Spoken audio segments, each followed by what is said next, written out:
YouTube, it's EchoBear, and today I want to review an app for you guys. It's called Slidey Block Puzzle.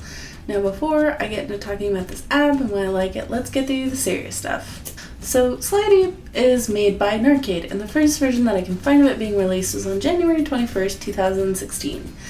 And as far as genre goes, this is a very simple, straightforward puzzle game. Like, not a lot to it, not a lot super specific or niche about it. It's just a fun little block puzzle, so let's get to talking about it. So Slidey is an interesting game.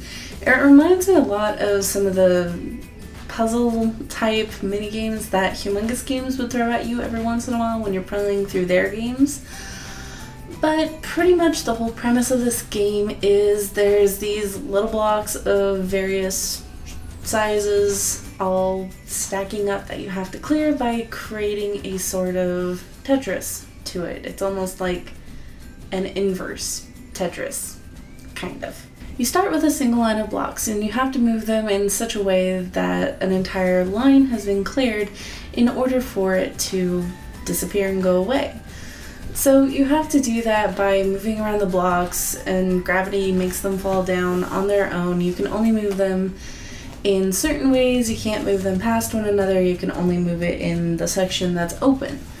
So as you do that, you have to clear blocks fast enough and pretty much efficiently enough that it won't get to the very top of the screen and the weird goat monster deity thing that the little shaman man sits on top of doesn't eat all your blocks. So pretty much the entire premise of this game is very simple. Clear blocks before monster eats. Simple. As I hit things. Simple. But the difficulty comes into the fact that all of the shapes are very irregular. It's random how they show up, and it's very difficult to predict and plan ahead moves that'll clear several blocks at a time, at least for me. It's very simple in its premise, and it's a lot of fun. So the game gets more and more difficult as you go for a very specific reason. When you start out, the game is giving you blocks of like 1 block wide and 2 blocks wide. So that's pretty easy to slide them around very easily, get them, there's a lot of space for you to work with, and it's really easy to fill in small holes. As you continue throughout this game and as it gets harder, it gives you bigger and bigger squares to where you're getting 4 wide blocks that you have to work with. The game is a little forgiving because it has some special blocks that are lightning blocks that when you clear a line with them, they clear any adjacent block that they're touching. So it's a very nice way to kind of combat that. There's also the power-ups that it gives you within the game, but again, I don't usually feel like paying for those because they're littered with microtransactions, so I never really touch them. But if you are the type of person who does like to pay for things like that, I wouldn't put it against you for using them, because they are in fact really helpful. So what else is there to this game? Well, you can unlock different skins for your shaman if you're very impatient. You can pay the microtransactions to buy the in-game currency to unlock the different skins.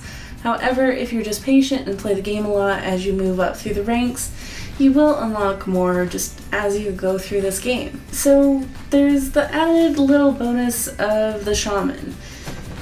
Now, I mean, when I say little, I mean little, because there's not a lot that he actually does aside from just kind of stare at you creepily from the top of the screen. Every once in a while he'll move a block, which more than not is a block that you want to use for a combo that's coming up, or is one of the only blocks that you could use to clear a line and it ends up hurting you more than helping you. The game pitches it to you that the shaman is there to help you and that he's going to be removing blocks to help you, but at the same time it's very difficult to work with it. When it does happen, it's completely random and it's not always helpful. So aesthetic-wise, this game is super cute. The designs are really cute and fun, albeit semi-uncanny valley at times, but still being very cute, oddly enough. So yeah, there's just, I feel bad because this is going to be a little bit of a short review, but I have played it a lot actually. It's very fun and addicting, even though I sound kind of disenchanted and bleh about it. It is a super fun game. I highly enjoyed playing it when I did play it, and I kept finding myself wanting to go play it at the same time. So for everything it has, I'm going to give it about a 6 out of 10 because I can feel like this isn't going to be everybody's cup of tea, and it's just not the most engaging or well executed apps out there. There's other games that are of the similar vein that are more fun and are more creative, and honestly I'd rather kind of go play a match 3 game than this one, in all honesty, just because match 3s give the illusion of progress and different level styles and differences other than just doing the same thing over and over and over again. But I still recommend it. It's still a fun game for what it is. There's more creative stuff out there, but this one does pretty good as is. So, if you guys enjoyed this video, make sure to stick to the very end of this video to see more stuff that I've done. If you guys want to download this game, I will leave links in the description for downloads. Also, I hope you guys all have a wonderful day, and I'll see you in the next video. Bye!